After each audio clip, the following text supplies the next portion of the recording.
quiero, antes de pasarle la palabra a Dani Rodríguez, hacer un comentario complementario. En realidad hay un proyecto que a mí me parece de extraordinaria importancia actual del gobierno, impulsado por el Ministerio de Hacienda, para el tema de la productividad y la competitividad, y es la reforma tributaria. Entonces, no quiero dejar pasar, que Mauricio lo ha explicado muy bien en otros foros, aquí probablemente no es necesario explicarlo tanto, pero el quitar el financiamiento del seguro de salud, del bienestar familiar y del SENA, de impuestos, gravámenes sobre el empleo formal y pasarlo a un impuesto sobre las utilidades, aparte del impuesto sobre las utilidades, va a tener a mediano y largo plazo un impacto muy importante.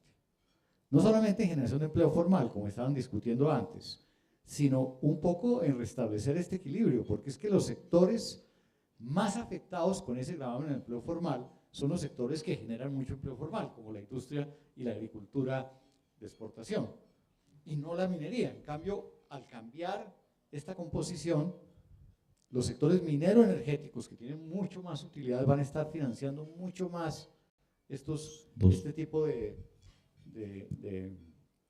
sectores. Ojalá se hubiera podido hacer también con las cajas de compensación, hay que pensar si hay alguna figura para poderlo hacer, y yo creo que eso va a tener un impacto muy, muy importante. Hay otro tema que ha hablado Mauricio, que yo creo que tampoco debemos olvidarlo acá, y es que en los últimos años la regulación energética ha ido en una dirección preocupante. Pareciera como que estuviera maximizando los precios que cobran las empresas del sector eléctrico y gasífero en detrimento de los clientes industriales, cuando este es un país muy abundante y cuando uno espera que la regulación lo que esté es promoviendo la competencia y defendiendo los derechos de los usuarios. Yo creo que ese es un tema también de competitividad que lo ha mencionado el gobierno, que está dentro de la agenda, que es muy importante no dejarlo de lado. Con estos comentarios, Dani, porque se nos fue el tiempo, quiero dejarte los últimos minutos para tus reflexiones sobre lo que has escuchado aquí de este grupo. Thank you very much. It's been a fascinating discussion. I'm just going to react briefly to a couple of the things that were said. One, mostly in agreement. One, to agree wholeheartedly with something Guillermo Perry said, that we need to think about not just manufacturing. Certainly in the context of a country like Colombia, that there are many areas in agriculture and in tradable services that have the capacity to absorb a lot of employment, and that fit in the same framework. The objective is ultimately to generate, nurture, and expand higher productivity activities. It is not to expand manufacturing per se.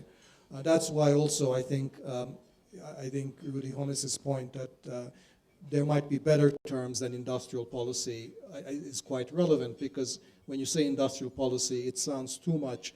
Well, first, it sounds too much like the old industrial policy. Second, it sounds too much like manufacturing, and that's not the point. So I think the alternatives that Mr. Holmes suggested, national transformation policy, structural change policy, there's a whole range of them that you can use as long as we're clear what we're doing. I'm all for it. There's one term that I do not like, and that's it's competitiveness policy, which unfortunately I think isn't what this is about, and I think it's the result of a bad habit introduced by the World Economic Forum many years back, that this term is being used. But again, I think the issue isn't the term. The issue is to be clear what is it that we're trying to do, as long as we have an understanding. And I think all the panelists here and the discussion I heard so far has been very clear. Maybe just another slight caveat on this question, that I think too often when we're talking about structural change policy or a productive development policy, there's a tendency to interpret that purely as innovation policy in the sense of R&D, or university business interactions and so forth. I think of innovation policy more or less, sort of advancing the frontier. That's, industrial policy in the United States or Europe is really innovation policy because you're trying to advance the frontier. In emerging countries, there's still a lot of catching up to do with the frontier. So it's really a question of adapting, adopting, and absorbing technology, and doesn't necessarily require of innovation and R&D in the way that we think about it as university R&D or R&D in the sense of advanced countries. So I think that's something else to keep in mind. Having said that, there are other areas beside manufacturing that can play this important driver's role, that I would just sort of raise a question here, because this is a hypothesis that it's not quite clear whether it has been ever demonstrated in other cases. It's true that there are other paths like New Zealand, Australia, but those are in a way different countries because they built up tremendous amount of human capital. They built up fundamentals way beyond they get, sort of the point where, in fact, countries like Colombia is at. Now, the problem with many of these let me say, what's the main advantage of manufacturing is that it can absorb a lot of unskilled labor. You can take a farmer and just, put him in work in a basic manufacturing. If he has, she has good work skills, they can get a lot of productivity, 3-4 times perhaps more than what they were doing in countryside.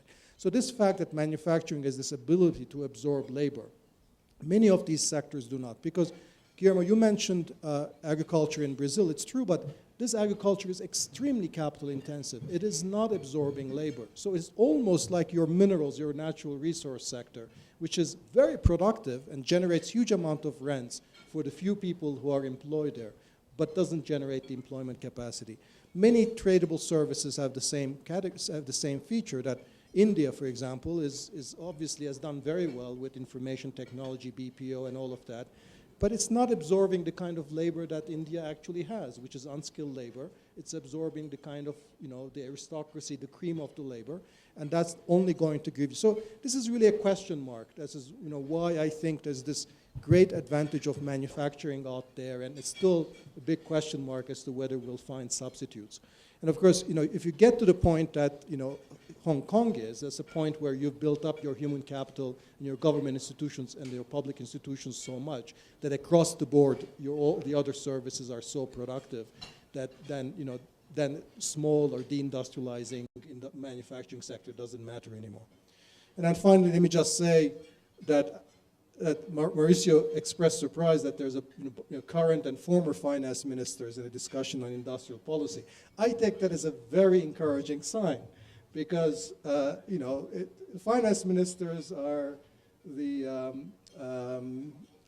shall we say, the privileged ministers in the economy because they hold the power of the purse. And I think too often in other countries, industrial policy becomes the province of ministers who are playing, second fiddle to the finance minister, just to be a little bit straightforward about it.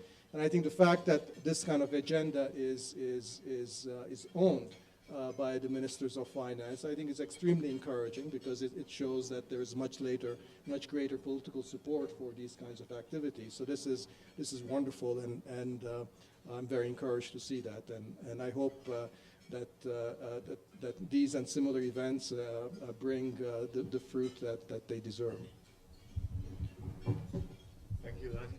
Bueno, entonces les agradezco mucho a todos ustedes su atención y les pido un aplauso aquí para Dani y los